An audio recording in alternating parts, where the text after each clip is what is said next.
everything you know about the Sith is wrong. Most people think that the Sith are people draped in black with red lightsabers, kicking butts and taking names. But in reality, they are that, but so much more. What I have in my hand is the Book of Sith, and today I'm going to explain to you what the Sith really are and their entire history. You see, the Sith are not just a religion or a group or an organization. They actually started as aliens. They were a species of people that lived on the planet of Korriban, Moraband, or Pesagazm, whichever works, because even the planet itself goes by many names, but its true name has been lost to history. So the most approximation of the Sith's language is Korriban, but as of the Clone Wars series in 2008, it has been called Moraband.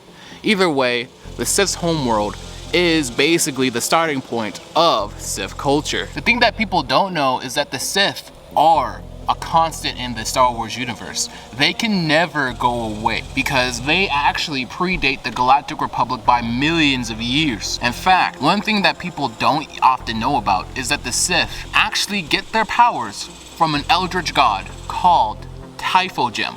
I bet you didn't know about Typho Gem. That's okay. About 99.9% of Star Wars fans don't.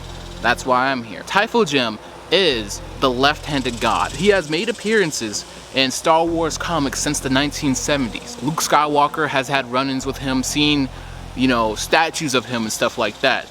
But you haven't actually seen Typho Gem be brought up in mainstream canon or books, really. There are very few mentions of this god. But Abel G. Pena, the author and the creator of Typho Gem as a concept, included him, and he is known as the progenitor of the Sith Empire, or the Sith species as a whole. At some point, the Sith species had a run-in with Typho Gem, basically pledging their allegiance and eternal service to him.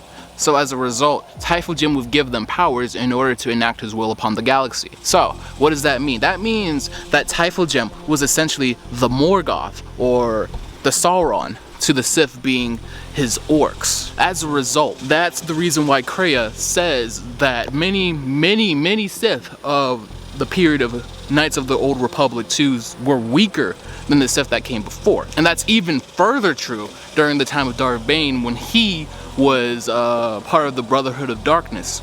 Because Typho Gem as a concept became largely faded out of history. Many of the ancient Sith, such as Tulak Hord, Adas, or even Exar Kun himself, made sacrifices and blood oaths to Typho Gem. However, many Sith after Exar Kun's era did not. They preferred not to. They were still powerful because Valkorion of Knights of the Old Republic 2, he still made sacrifices, even though he technically wasn't a Sith practitioner anymore. He was still a Sith species person, but he didn't practice the Sith religion anymore. He, I would argue, is the greatest Sith emperor of all time, even better than Palpatine, because he managed to make an empire last thousands of years. You heard that, thousands of years, and Palpatine managed to do what, like take control of the galaxy for like 20? Valkorion, by this point, already conquered another part of the galaxy and kept that hidden, and then when his plans fell through, he decided to bring his own empire to reconquer the empire that fell.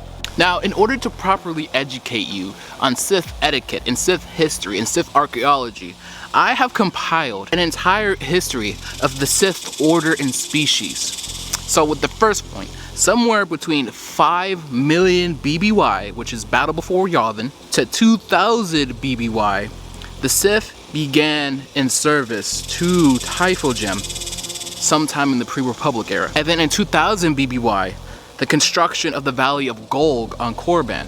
And what the Valley of Golg is that it is literally the valley under the Valley of the Sith Lords. Basically, there are multiple layers of tombs that are in Korriban. And then in 104 BBY, this was the beginning of Sith recorded history.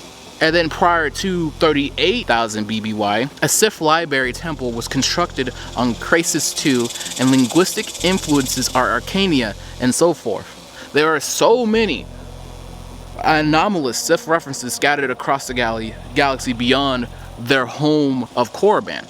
Basically, Sith were already a spacefaring species by that point by this point, and they were traveling to so many different places. And so in 35 BBY, members of the Sith species were moved to Tython and other species found with the Jedi Order. And now the Jedi Order is something else completely. What the Jedi Order is that it is a group of people who believe on, you know, balancing the lights with the dark. They were basically people that used light side powers with dark side powers, you know, practicing Ashla, light side, dark side, Bogon. It's basically stuff that a lot of people don't really realize about the Star Wars universe. The Star Wars universe is so vast. There are so many concepts, such as balance, such as the fact that the light side and dark side don't need to be separate. They don't, and that the dark side isn't inherently such a bad thing. But many people don't realize that. Many people think that the dark side, you are just corrupted. Even George Lucas himself peddled that out. But what really the dark side is, it is emotion. It is your inner feelings. It is your anger. It is your lust. It is everything. It's what makes you human. It what's make you sin, essentially. And that's where your power comes from. The power to drain your people's life force, that comes from your greed and your hunger for more life. Hi, I'm the Amazing Amazo, and what I'm here to tell you is that you know very little about the Sith and Star Wars, to the point where you might as well not be a Star Wars fan. So that's why I'm here, to make you smarter and make you much more of a fan. If I made you smarter in this video, if I provided you information you did not know, make sure you like and subscribe, and stay tuned so you can get that full comprehension. My sources include the Book of Sith, Star Wars, The Jedi vs. Sith, Star Wars, The Essential Atlas, Star Wars, The Essential Guide to Warfare, the PDF version of the Star Wars Legacy Era Campaign Guide, Dark Tremors, a Star Wars adventure for 6 characters by Robert Wise, Star Wars Darth Bane Trilogy, Star Wars Darth Maul Shadowhunter, and Star Wars Darth Plagueis, KOTOR 1, KOTOR 2, Star Wars The Old Republic Encyclopedia, Star Wars The Essential Reader's Companion. Okay, and there are so many more sources that I'm just gonna have to name them. We got Star Wars Tales of the Jedi comics, Star Wars Knight Errant, the comic series, Star Wars Red Harvest, Star Wars Lost Tribe of the Sith, Star Wars Jedi Republic series by Dark Horse, Star Wars The Dark Lord Trilogy, and so many more books. And last but not least, good old Wikipedia itself. And Killix and 30,000 BBY invaded the Sith planet of Korriban, but were repulsed. And then there is evidence of a Sith member on Sorceress. His corpse is there. There is a dead body of a Sith, mind controlled by Killix, on Sorceress, and he has been buried with all of his treasures. Are you kidding me? Why is no one talking about this? There is so much stuff that you can learn about being a Sith, about the Sith, and no one talks about it. But I have the knowledge. I have the knowledge, and no one else does. Why? Why aren't they teaching this? Why is no one teaching this? I can teach you some more. 28,000 BBY is where King Adas, the unifier of the Sith, the first true Sith king, came into power and united all of Korriban, as in the entire planet, and started the first ever Sith kingdom. The sorcerers of Tund were founded also at this time, as well as the Sith on the planet of Pool. So not only was there one kingdom on one planet, but there were other kingdoms started on other planets at this time. 27,700 BBY is when the Rakatan Infinite Empire, basically the first ever people to use the dark side and use it for conquest, came to Korriban, and King Adas repulsed them. And at this point, he's been ruling for 300 years, and he fought them and he died. And he has the false impression of being a Sith hero, but in reality, he got betrayed. He got betrayed somehow by some means that is now lost to history by Soa and the Infernal Council. And then Soa and the Infernal Council is so incompetent that what happens afterwards is that there is a massive civil war that follows. And 25,793 BBY, the Jedi Order collapses into the Force Wars because the Ashla, light side, and the Bogon, dark side users, basically fought each other for supremacy, and they essentially killed each other. Except for the Ashla side, the survivors formed themselves into the Jedi Order, while the Bogon users were pretty, they basically became the Legions of Leto, and that's a whole different video. You don't need to worry about that. And also the Rakatan Infinite Empire imploded, and so all Sith power during that time eroded away. Sith basically became the ancient people using cattle you will see in images. They became a backward society. And so in 25,130 BBY, there's this guy named Zim, and Zim basically crowns himself as the Daritha and carves out a kingdom that includes Sith space. So yes, a regular dude basically came in and dominated the Sith. and dominated like a good portion of the galaxy. And then Zim dies in 25,096 BBY, and then the kingdom collapses thereafter. And 20,000 BBY, if you're still keeping up, there's a Sith warlord and Alpharides. And now between here and 6,900 BBY, there are various Sith influences that migrate out of Sith space and infect other places such as Alasakan and PSD. So what does that mean? That means that the Sith are starting to find their spacefaring ways again, but they're still a backwards culture from what they once used to be. Make sure you like and subscribe again, because I am giving you so much knowledge that is lost to history. This came from 30 plus years of gathering Star Wars books and reading them and researching. You're not gonna get content like this anywhere else. So make sure you hit that like and subscribe button. I'm being super annoying and obnoxious right now, but that's on purpose. I love you guys. I love you guys that are watching. Huh? Professor Ed. Ed.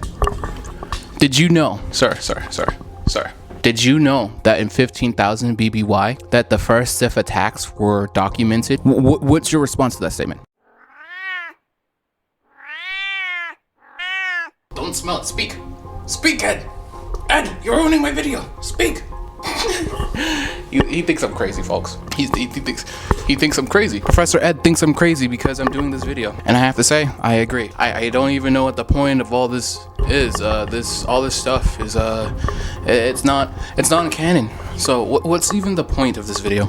Well, the point is to tell you that it matters. It matters to people like me who have been gathering, who have been reading Star Wars before it became non-canon. And I have to tell you that the canon Disney right now, it sucks. It sucks so much. Have you watched Kenobi? Kenobi sucks. Yes, this video was hidden. It is actually a Kenobi slander. I don't like Kenobi. It sucks so. 14,000 BBY, there's a dark Jedi on the Sith planet of Droman Cass. On 11,000 BBY, a Sith worshipping civilization was discovered on Doan. There's also Quar Dinar discovering the Sith before the Second Great Schism in 7,003 BBY. Basically, he is one of the missing Jedi exiles, and he predated the Jedi exiles, and he was lost on the planet of Nilrimba 19. Nilrimba 7,000 BBY. Dothgar Grouch leads a civil war that sets the Sith back culturally. 6,900 BBY, the Sith Empire begins under Dark Lord Agenta Paul, Sorceress Sin, Zozan, Remulus Drapa, and Carnus Mur by killing Hakram Grouch, the descendant of Dothgar Grouch. Before 6,200 BBY, the Sorceress of Ambria, who ruled Ambria, the planet, begins her reign. Then before 5,100 BBY, the king himself, Marka Ragnos, becomes Dark Lord, and the Sith begin a golden age where approximately 300 planets fell under his rule, and he died of natural causes. Do you know how unnatural that is for a Sith? He did not get assassinated. He did not get betrayed. He didn't get anything. He died of natural causes because he was that politically powerful. That says a lot about Marka Ragnos. Even King Adonis, who ruled for 300 years, got betrayed by his own, ruling council. So then eventually, before 5,000 BBY, the Vajun Sith were founded. So basically there was a whole nother Sith empire that was started on the planet of Vajun. Then 5,000 BBY, Naga Sadow becomes Dark Lord of the Sith and is then deposed by Ludo Kresh, who then assumes the title of Dark Lord, then dies because Naga Sadow killed him. But the Sith Empire is destroyed. The lost tribe of the Sith, the true Sith, led by Valkorion, who was under Marka Ragnos' rule, and the Vajun Sith are founded. Naga Sadow places himself into stasis. The true Sith under Emperor Vitiate or Valkorion rebuilds in the unknown regions. The tribe, as in the lost tribe of the Sith, rebuilds under Grand Lord Karsin. An acting Dark Lord, Shar Dakhan, also leads elements of the Empire and the family of rogue Dark Lord Ludo Kresh periodically leads before merging with the true Sith, as does Shar Dakhan's successor remains. So what does that mean? That means basically Ludo Crushes, he has like a whole family tree, and his whole family tree eventually started their own empire before being, you know, merged with Valkorion Sith Empire. 4400 BBY is where we begin the story of Freedon Nadd. And now Freedon Nadd, he's an old tale, but he's basically the Dark Lord Master of Exar Kun. And what happened is that Freedon Nadd becomes Dark Lord of the Sith by killing Naga Sadow. And then in 4200 BBY, the Vajun Sith create the Macrossa Order. Now, you may be thinking to yourself, Amazo, what is the Macrossa Order? Well, that's a long story, but basically all you need to know is that the Macrossa Order is basically a group of rich Sith assassins that started their own group, their own empire. That's what they are. They're just an entirely separate thing to the Sith, while also being Sith. Just like, you know, Valkorion Sith Empire and the Lost Tribe of the Sith. They have their own mantra, they have their own beliefs, but they are ultimately branched off from the original Sith. 4000 BBY to 3950 BBY, Exar Kun becomes Dark Lord and starts the old Sith Wars with the Krayt, Macrossa, and Mandalorians. Darth Revan succeeds Exar Kun. Basically, what happened after Exar Kun, you know, rose to power is that the Mandalorian Wars happened, and then that set the foundations for Darth Revan to come into power. Then Darth Malak overthrows him, and then Revan kills Darth Malak, then goes after to find Valkorion, and is subsequently captured by Valkorion and tortured for 300 years. Darth Traya's Sith Empire with Nihilus and Sion succeed Malak. Basically, they succeed Malak's Sith Empire, and Naga Sadow's Sith line sponsor Exar Kun, but Emperor Vitiate sponsors Revan. So what does that mean? That means basically Valkorion in the shadows was helping Darth Revan, while Naga Sadow's Sith line, you know, his whole family blood, was helping Exar Kun. You know, those two were sponsoring their favorite Sith Lords and helping them take over the galaxy. My God, okay. If y'all are curious of what I'm reading, it's basically a whole list I compiled talking about, you know, this vast history that no one talks about. And I have all this knowledge, and I decided I should share with y'all. Alright, so in 3600 BBY, the Great Galactic Wars begin. Basically, this is when the Sith from the unknown regions, Darth Vitiate's or Emperor Valkorion's Sith, start making a play on the galaxy, and they essentially start a war with the Jedi. And Emperor Vitiate, he's basically a silent leading figure, and he doesn't really have a presence on what he calls the Dark Council. And the Dark Council is led by Darth Maul, who Empress Asina succeeds. Basically, she succeeds over Darth Maul, takes over from him, and then after 50 years of warfare, which during that time Emperor Vitiate dies, you know, his whole empire kind of crumbles. The Sith collapse into tribes, and the title of Emperor is vacated, and a Dark Lord rules. So the title of Dark Lord is passed from people to people. So between 3500 BBY and 2000 BBY, Darth Desolus, Salo Morn, and Darth Phobos rule at different periods during the interregnum, which interregnum means thousands of years. So they ruled at different points during the thousands of years. And in 3000 BBY, Varner Heltz becomes Grand Lord and leads the tribe to triumph over one of the original Sith Lords. Now, in 2000 BBY, Phaneus, he's basically a Jedi, becomes Dark Lord and basically names himself Darth Ruin and founded the new Sith.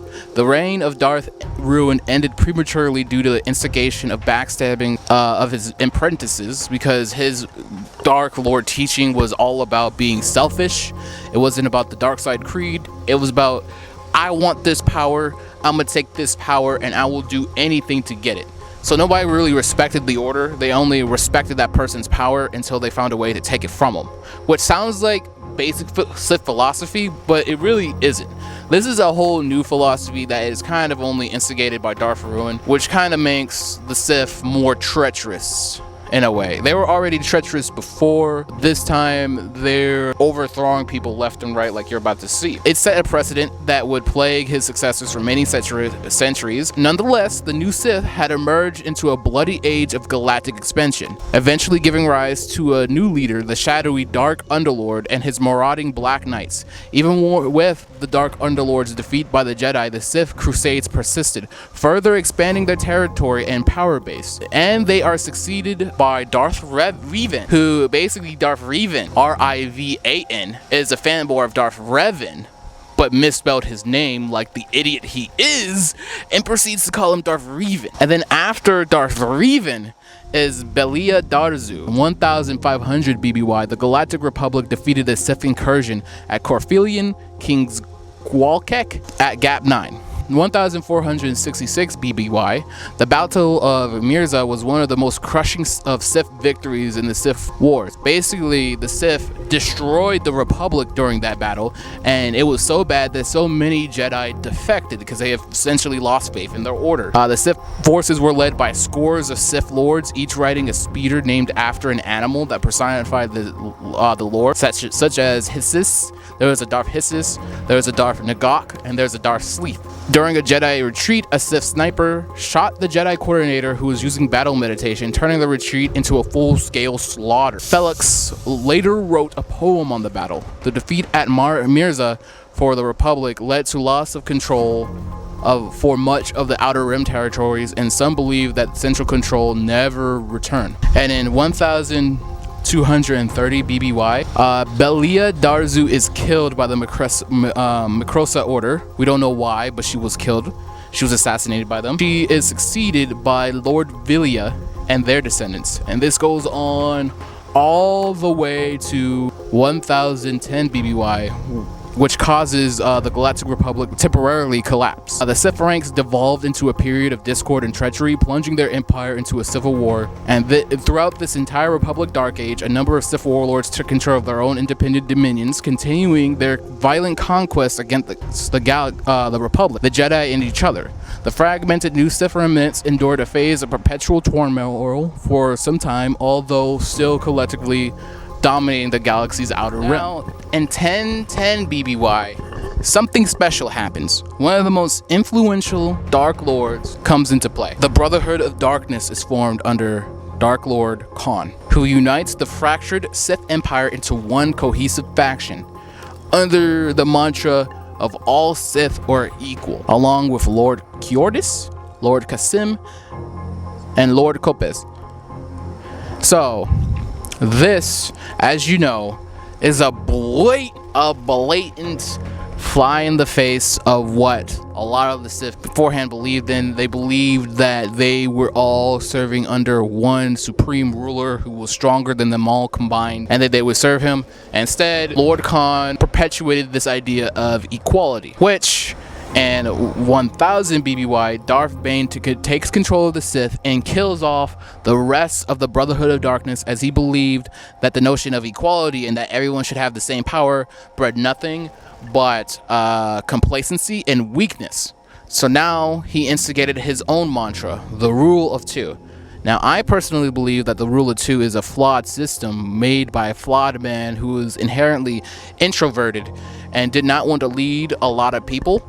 So he did not bother to make his own order or restructure the order he had. And instead, he was like, kill him. Kill everyone. And there should only be two Sith, and us two Sith will be the most powerful beings in the galaxy. Which, he was kind of right.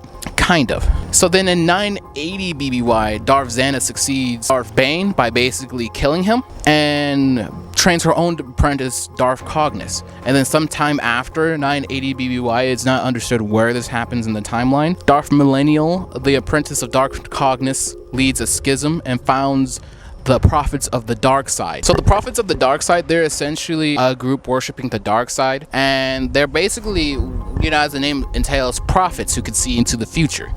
And you don't need to worry about them. They're an entire different organization that is based off of the Sith religion, but varies very drastically. You don't need to worry about them.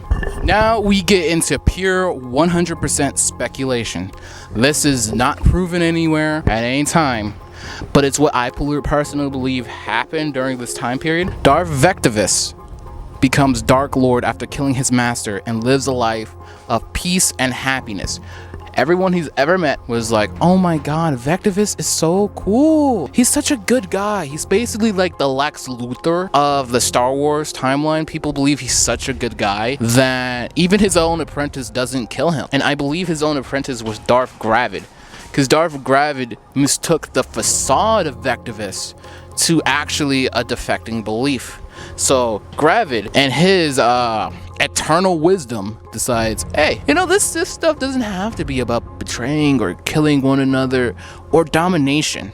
Instead, it could be used as a tool for friendship. We could incorporate the light side of the Force in order to make a whole different order. And I do respect the belief that he was essentially right in a certain regard, that the Sith don't need to be a dominating religion. The fact of the matter is, the Sith are all about that. That's where their power comes from. That's what the religion is based off of.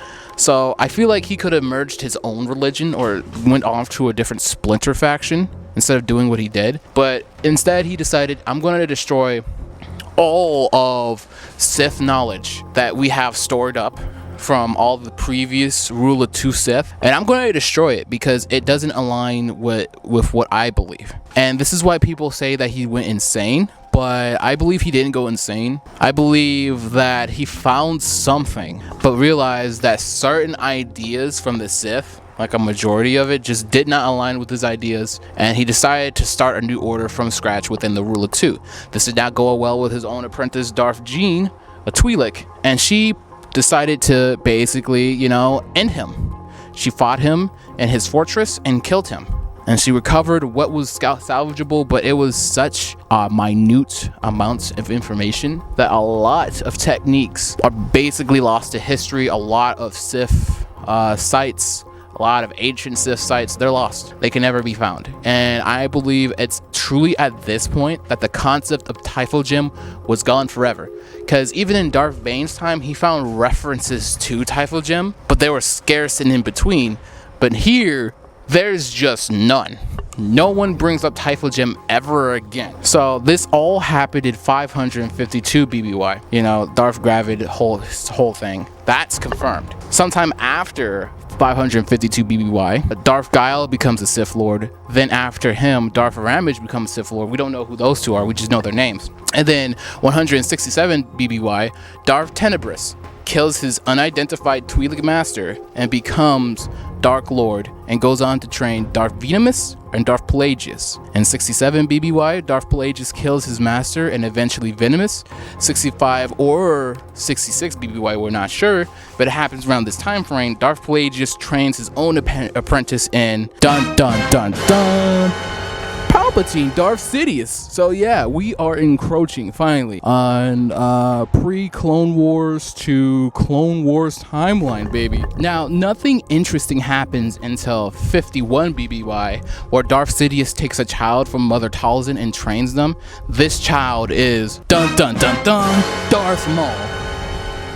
And in 33 BBY, Darth Sidious seduces Darth Tyrannus or Count Dooku to the dark side and takes him as an apprentice.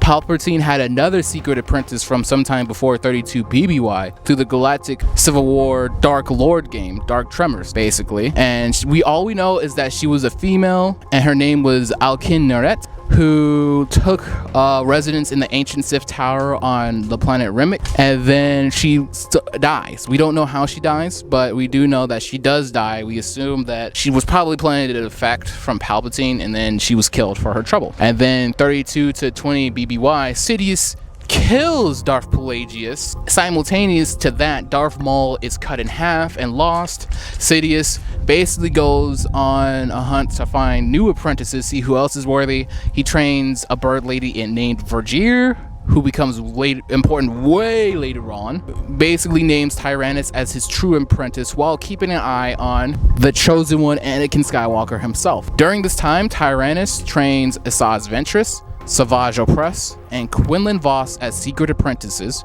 all of whom he loses by the end of the Clone Wars. Maul returns to train Savage and set up a schismatic ruler too. Sidious like the savage he is, destroys it, kills Savage, and accepts the fealty of the prophets of the dark side. Basically, the prophets of the dark side now serve Sidious, and then Darth Vader takes Count Dooku's place as Sidious's main apprentice.